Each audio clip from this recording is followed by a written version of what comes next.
The bid is coming for Alexander Isak. How quickly has this transfer moved? Liverpool continuing to invest heavily into this team. There is a lot to talk about. We're going to have a quick chat about the reports coming out. Craig Hope, Fabrizio Romano all have new reports on what's going on. We're also going to have a quick little chat about comparing Alexander Isak, Erling Haaland, Gyökeres, and João Pedro, because there's some interesting stats that kind of highlight, I would say, what we might expect next season. And then finally, we're going to talk about the title race, because as we all know, Liverpool are going to be hot favourites. Arsenal should be considered in that mix pretty heavily with the amount of investment they spent. And then Man City are Man City. Chelsea, could they have an outside chance? We're going to have a chat about all that. But before we get into it, make sure to drop a like. I appreciate every single person that has supported this channel so far. We're so close to 10k. So close. And we're continuing to move. But let's get into it. So, Craig Hope, Newcastle-based journalist. He's actually, to be fair, I think it's been difficult as well. As a Newcastle-based journalist, very difficult to report on everything that's going on. But he's carried himself very well. Newcastle braced for Liverpool offer for Alexander Isak this week after Eddie Howe reveals there is no chance of one-way striker joining the squad in the Far East. Liverpool sale of 65 million to Diaz, of Luis Diaz to Bayern, likely to pave way for a former bid. So we knew this all yesterday. Fabrizio Romano said this yesterday. With Diaz now moving to Bayern Munich and the transfer medical is set for Tuesday, we will see this escalate pretty quickly. And he's obviously confirming Craig's Hope's news here. So let me know your thoughts, because I think with Isak coming to Liverpool, and I actually want to know your thoughts. What's the valuation should Liverpool be looking at? There's talk of 120 million opening bid going up to potentially 150 million with add-ons. What is a fair offer Liverpool should be making for Alexander Isak? Is he the best striker in the league? Potentially. We're going to look at the numbers now in a second. Is he the best striker in the league? I think he could be. But with Haaland, Gyökeres, and Isak now leading the line for Liverpool, Man City, and Arsenal, this could be one of the best title races we have seen in years. Last season, as a Liverpool fan, was absolutely delighted with how it went. Obviously, win the league. But as a neutral and watching the entertainment of the league coming to the end of the season, Liverpool had the league wrapped up. It was good. You kind of weren't really interested in any of the other games. Relegation was done.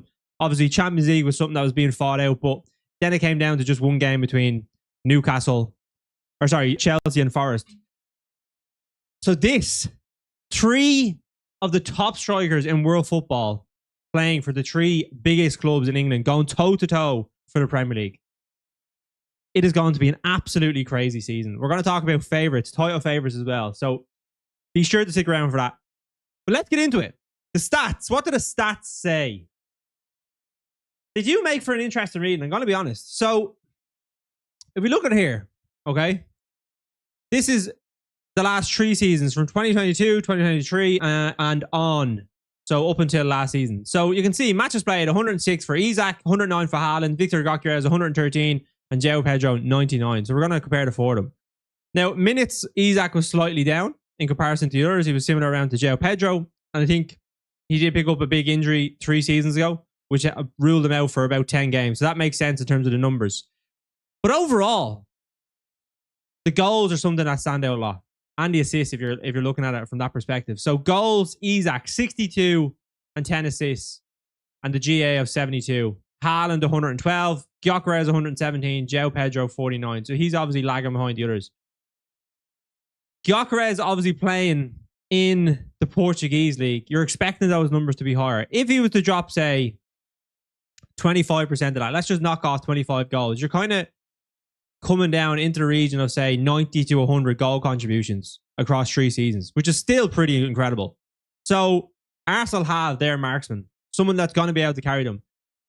There is maybe, I think with Isak coming to Liverpool, there's an adjustment that will be made from this Liverpool team. And we'll talk about that when we're talking about the favourites, that I think will help Isak a lot and Liverpool a lot.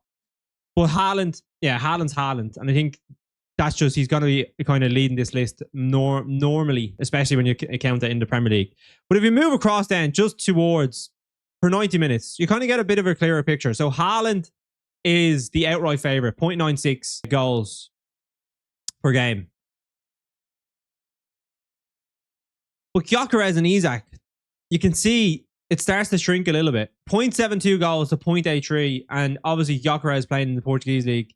The numbers are getting a little bit more closer in that sense. Now I think Isak playing in Newcastle in a team that's obviously not naturally going to be dominating possession, creating loads of chances. He's in a team that he has to, and his conversion rate is so high that that's where when he's getting those opportunities, he's taking them. And Gyökeres obviously playing for Sporting Lisbon. He's won a league with them when he was over there. His numbers will naturally be a little bit higher. So I think the question with Gyökeres is, can he translate that into the Premier League? That's the question marks I think that you're going to be asking. With Isak, it's almost like a bit more of a sure thing, even though his numbers are a little bit lower. But let me know, who do you think next season? Who do you think will have a better season? Gyökeres or Isak, if Isak does make that move to Liverpool? Because it is, I think that's, when I think of, and we're going to do title odds in a second, when I think of title expectations, I think the expectation is on Liverpool to win the Premier League. And I think they are the favourites to win the league. But with Arsenal, I think the money spent is not too different. Now, if Liverpool go out and buy Isak, that's obviously going to be a different kettle of fish, and they would probably spend about 150 to 200 million, potentially more.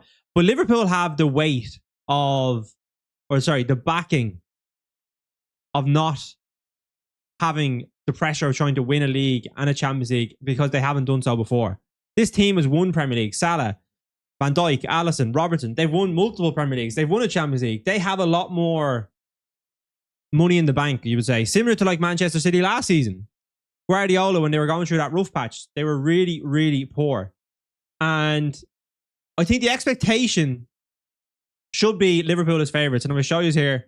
Liverpool are favourites. You can see here, it's 35% chance, 30.8% chance for Man City, and Arsenal 28.6. I think you could just say 33, 33, 33 is kind of the way it probably should be going in terms of expectations. I think Man City spent 350 million in 2025 alone. They spent a lot in January and they've spent a lot in the summer. Liverpool have obviously spent so heavily in this window, and Arsenal have spent a lot up until this point and are spending big again this summer. So Liverpool, because they're Premier League champions, because they're obviously bringing in the best 10 in the world, one of the best strikers in the world, one of the best left backs last season, the expectation should be on them to go out and win this Premier League. 100%. But I think the pressure on Arsenal and Man City might just be a little bit higher.